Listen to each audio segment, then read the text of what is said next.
আপনি অপকর্ম করেছেন তার জ্বলন্ত সাক্ষী আমাদের পাশে একজন আছে, আপনার একটু এনার সাথে কথা বলেন। জজ বলছে তাহলে আমি কিন্তু রিপোর্ট দিয়ে দেবো। জজের মুখে মুখে বলে সে আপনি রিপোর্ট দিয়ে দেন, কোনো সমস্যা নেই। ওই কমিটিতে তার বাড়ির লোকজন এবং কিছু আওয়ামী লীগের লোকজন নিয়ে কমিটি করেন।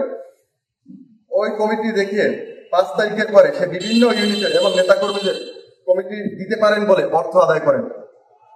শামীমের বাবা, আপনারা অবগত আছেন, শামীমের বাবা বিগত দিনে উপজেলা কৃষক লীগের ভাইটাল পোস্টে ছিলেন এবং সে একজন কৃষক লীগের ভালো পর্যায়ের নেতা।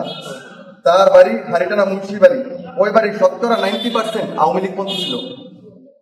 5 তারিখের আগে তার বাড়িতে বিএনপির আন্দোলন সংগ্রামে কোনো লোকজন পাওয়া যায় নাই। এই পাথরঘাটা উপজেলায় সবাই জানে এবং শামীমকে কবুতর শামীম নামে অত্র এলাকার লোকজন চেনে।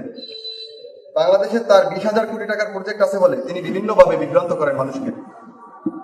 তাই সকলকে এই প্রতারক মাওলানা শামীম থেকে দূরে থাকার আহ্বান জানাই। কেউ এই ভুয়া প্রচারে বিভ্রান্ত হবেন না। আমরা সবাই জাতীয় পরিবার ঐক্যবদ্ধ। গণতন্ত্র প্রতিষ্ঠার আন্দোলনে আমরা সবাই সক্রিয় থাকবো। এই সাথে মাওলানা শামীমকে আহ্বান জানাবো, আপনি ভুয়া তথ্য ছড়ানো থেকে বিরত থাকুন।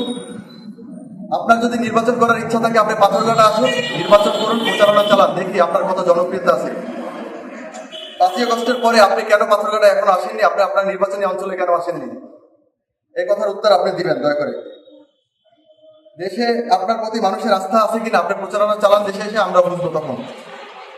আর আপনার কাছে আমাদের বিনত অনুরোধ, গুজব ছড়াবেন না, আমাদেরকে বিভ্রান্ত করবেন না, পাথরঘাটাবাসীকে বিভ্রান্ত করবেন না।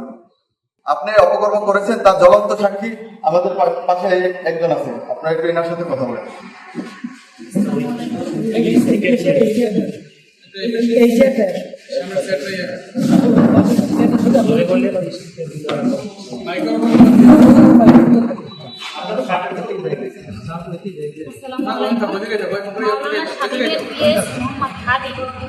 এই 5 তারিখের পর আমি 2022 সালে 10% জমি রেখেছিলাম, সেখান থেকে 5 তারিখের পর 2% জমি সে দখল করে নিয়ে গেছে। এ নিয়ে সালিসি ব্যবস্থা সাধারণভাবে হয়েছে, সালিসি ব্যবস্থা সে মানে নাই। তারপরে গেছিলাম বরগুনা লিগালিটি কোর্টে। লিগালিটি কোর্ট থেকে তিনবার করে একবার করে 3বার জজ আসছিল। গতকালকেরও জজ আসছে, বলছে আপনি জমিটা অন্যায়ভাবে দখল করছেন, জমিটা ছেড়ে দেন। কিন্তু সে বলছে না, আমি জমি ছাড়বে না, সে জমি ছাড়বে না। জজ বলছে তাহলে আমি কিন্তু রিপোর্ট দিয়ে দেবো। জজের মুখে মুখে বলে সে আপনি রিপোর্ট দিয়ে দেন, কোনো সমস্যা নেই। কিন্তু মাওলানা শামীমকে ভূমিদস্যু পালে এই বিষয়টা তাকেও জানানো হয়েছে। আমাদের জন্য সে কিছু করে নাই।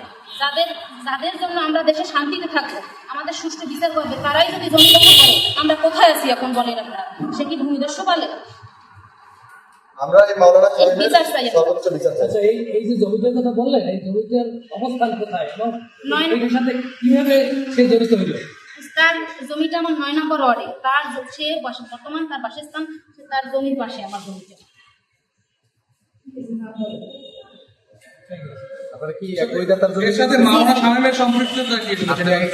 মাওলানা শামীমের পিএস, সে কোন ক্ষমতায় কোন জোরে এই কাজ করে?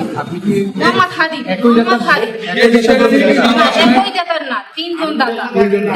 এই বিষয়গুলো নিয়ে কি মাওলানা শামীমের সাথে কথা বলছেন? এই কথা বলছি, আমার কাছে প্রমাণ আছে, আমি কথা বলছি, অনেকবার কথা হয়েছে। কি হয়েছে সে বলছে? কি বলছে?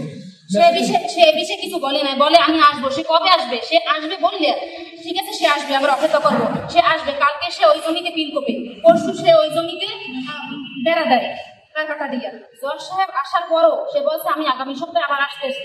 সেই আগামী সপ্তাহে আসছে জজ সাহেব দেখে সেই জমিতে মাটি ফেলাইছে। তবে জজ সাহেব বলছে আমি আসছে যেভাবে জমিটা দেখছি সেইভাবে তো নাই, আপনি তো সবখানি অন্যায় করতেছেন।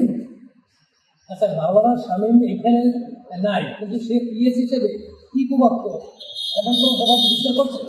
হ্যাঁ, এই যে আমার জমিটা দখল করতেছে, এটা কার প্রভাবিত করে? সে এত যেখানে লিগালিটি জজ আসছে তার কথাও মানছে না। সে বলছে আমি 50 বছর জেল খাটবো। কেন? কার ক্ষমতা করছে? তার ক্ষমতা এগুলো করছে। মাওলানা শামীম তো কোনো প্রভাব বিস্তার করে না, তাই না? তার বিরুদ্ধে আমরা অভিযোগ করব। মাওলানা শামীমেরই তো লোক, সে কিস করলো। হ্যাঁ, সে কি আসলে স্বীকৃতি দিচ্ছে মাওলানা শামীম? সেটা বলছে। হ্যাঁ, সে বলছে যে আমার লোক। হ্যাঁ, তারপর কেন তার পিএসি বলছে আমি মাওলানা শামীমের পিএস। আমি দাবি করতে পারি, কিন্তু আমাকে আসলে মানায় কিরে সেটা বুঝতে হবে। সে মানছে সে যখন এই যে জমি দখল নিয়েছে, কেন? সে তো বলছে মাওলানা শামীম বলছে আমার পিএস জমা জমিতে দখল নিয়েছে, এই সময় কি বলছে যে আমি মাওলানা শামীমের জোরে দখল করছি? যে ওই আমার বোনের সাথে কথা আছে, তার রেকর্ড আছে। ঠিক আছে। আমরা এর বিচার চাই, আমরা এর সুষ্ঠু বিচার চাই। সে অন্যায় এভাবে পাথর কাটা কেন অন্যায় হবে? আমরা মহিলা মানুষ হয়ে কেন এর কাছে যাবো? যার কাছে যাই সেই নেতারা টাকা চায় কেন?